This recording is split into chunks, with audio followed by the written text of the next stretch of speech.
ایک بار جناب نبی کریم صلی اللہ علیہ وسلم نے ارشاد فرمایا، اس وقت آپ صلی اللہ علیہ وسلم ممبر پر تشریف فرما تھے اور حضرت حسن آپ کے پہلو مبارک میں بیٹھے ہوئے تھے۔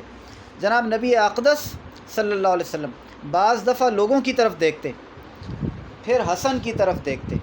اسی دوران فرمایا، میرا یہ بیٹا سردار ہے، امید ہے اللہ تعالیٰ اس کے ذریعے مسلمانوں کی دو عظیم جماعتوں میں صلح کروائے گا۔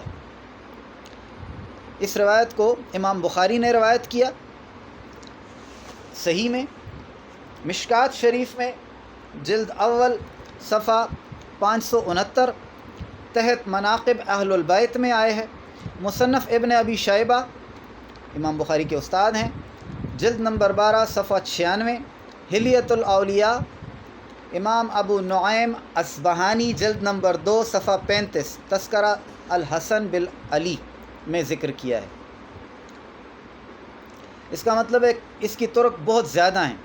چنانچہ اس پیشگوئی کے مطابق ربیع الاول 41 ہجری حضرت حسن اور حضرت امیر معاویہ ابن ابی سفیان کے درمیان مسئلہ خلافت اور صلح اور مصالحت ہوئی، تو مسلمانوں کے دو گروہ جو جنگوں کے لیے تیار تھے، اللہ تبارک و تعالی نے ان کے درمیان میں صلح فرمائی۔